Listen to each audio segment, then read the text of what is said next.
What is up, guys? This is Tristan, and today we are talking about how to start a pressure washing business, the equipment that you need to establish $10,000 months. I hope you enjoy this. If you got a couple of minutes, this can totally change your future. I'm super excited to present this video to you as it's been very requested. So let's get right into it. How about it?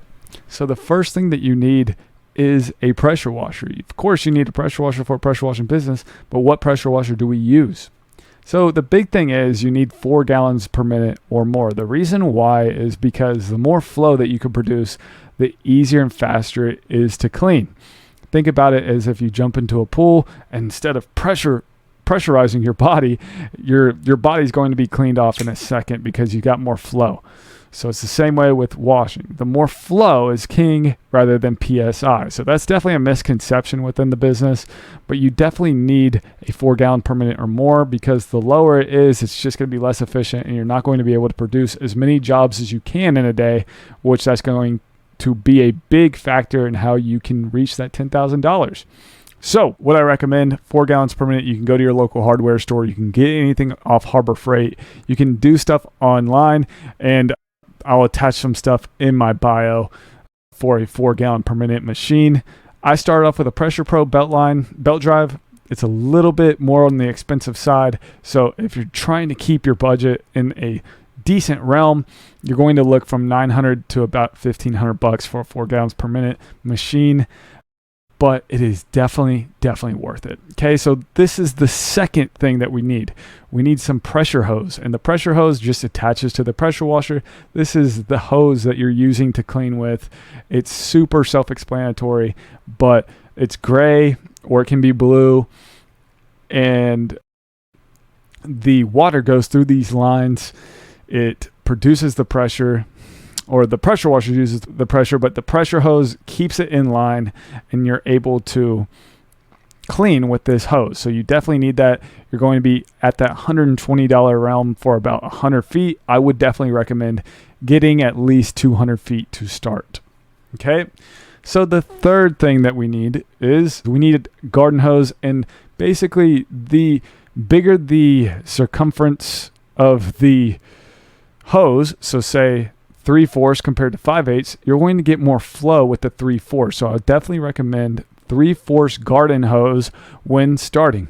You can get Flexzilla. You can get 100 feet for about $100 on Amazon. I'll have the link in my description below, but I like Flexzilla just because it's super flexible, it's super durable, and everything like that. It's all I've used within my pressure washing business, and I believe that a lot of people can attest to that as well. So the fourth thing that we need is a downstream injector, and this is basically how you can pull chemical, and I'll get to the chemical in a quick second, but just think about this as like a syringe or just a sponge, that the chemical goes down and it goes through the lines so that you're able to put soap onto wherever you're cleaning, whether that's a driveway, whether that's a house. But you do need a downstream injector, as this is the most efficient way. There's other ways of doing it, but this, in my opinion, is easily the most effective way to do it.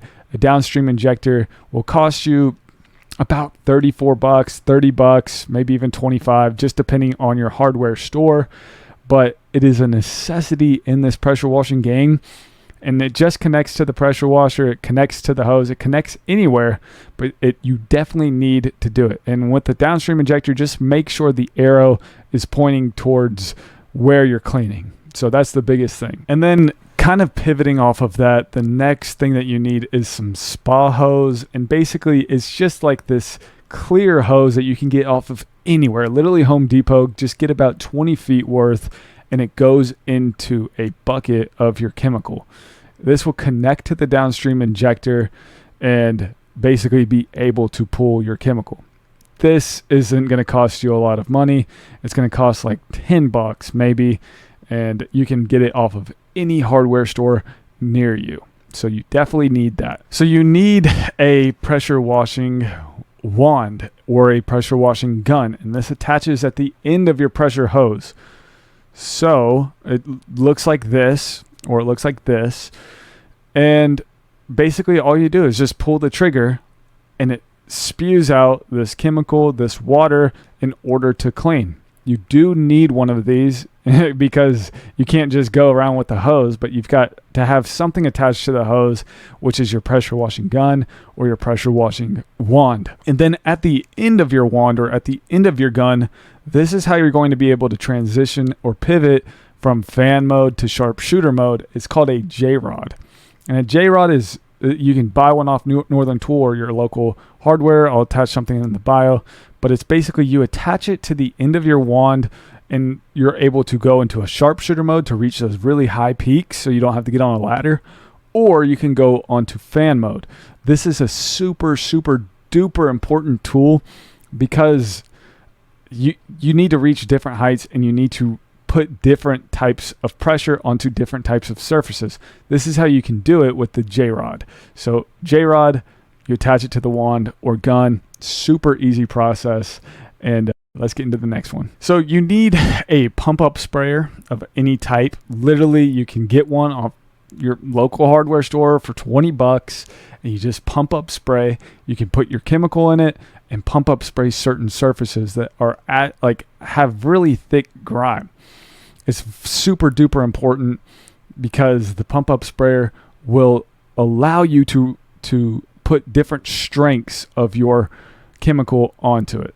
Okay, so what are the chemicals we need? The chemicals that we need, a lot of people are like, oh, we use a special chemical, we use this, and that. We use bleach, guys. That's it. Sodium hypochlorite is the fancy word for bleach. And then we'll just use a soap or surfactant or AKA like Dawn dish soap. And you can put that in there. Basically, that soap will allow it to stick and keep it wet a little bit longer. But you need to put that in your bucket and then put your spa hose from your Downstream Injector into that bucket. So then it'll pull through, the pressure washer will pull it so that now you're spraying chemical.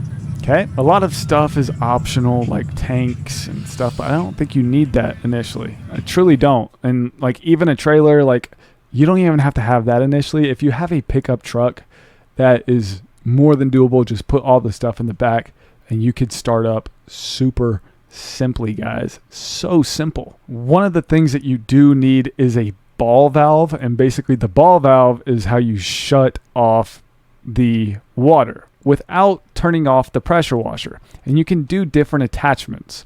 So you'd shut off the valve and then you can put your surface cleaner or your pressure washer onto anything. And I'll get to the surface cleaner in a quick second, what that is.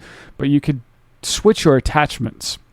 You could definitely switch your attachments a lot easier. Here's a video that's what it looks like on how to what it looks like to switch attachments. It's super doable. Like it's a necessity, I promise you. And a ball valve that I recommend is the DN10, and it's going to range you about $80, but it's definitely worth it. You can find some for a little bit cheaper, but I definitely recommend a very good one because these things can kind of run out.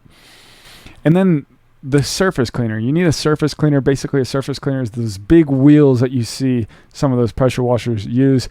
You're getting a wider circumference, a wider area of cleaning. So this basically allows you to clean concrete much faster because it's such a wide area. And the surface cleaner, a good rule of thumb is every 1 gallon per minute, you go up 4 inches on your surface cleaner. So I would recommend a 16-inch surface cleaner to start if you get a 4 gallon per minute.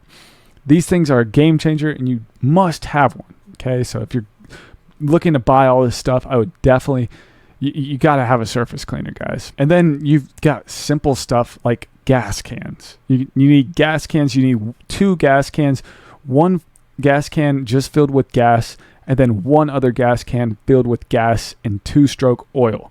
Okay, so the 2-stroke oil is, you can buy it off of anything. You just mix up the 2-stroke oil and the gas together, and you're able to use blowers and different types of equipment with it.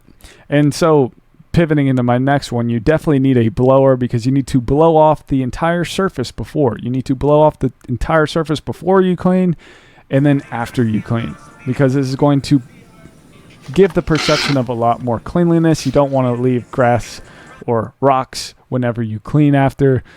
You just clean up all that extra debris before and after, as it makes the cleaning a lot better. Some other chemicals that I do recommend, and you don't need them to start, but I would recommend just keeping them on board, is some type of rust remover and some type of degreaser, because you're going to run into oil spills or even rust. So I would definitely recommend a chemical like F9 bark or a degreaser like F9 groundskeeper. These guys are awesome. F9's super good. I'll attach them in the bio below, but you could definitely buy some off of rip. So I would definitely keep those on board in case if you kind of fall and find something like that. I would recommend getting a pair of gloves, because there's going to be days where your bleach is getting kind of all over the place and it'll burn you. So get a pair of gloves and just buy like a $4 pair from your local hardware store. Not hard, guys. And then you definitely want O-rings. So O-ring is basically how the water transfers through efficiently. If you don't have an O-ring in there, you're going to have leaks. So this was definitely a big problem that I had initially, where I found a leakage and it was getting all over my body, bleach getting on my body. It hurt, guys. So you definitely need to have O-rings. It goes inside of the wands or all of the quick connect attachments. And pivoting, you need to have quick connects. So quick connects are basically, just think about it as like the screw for pressure washing.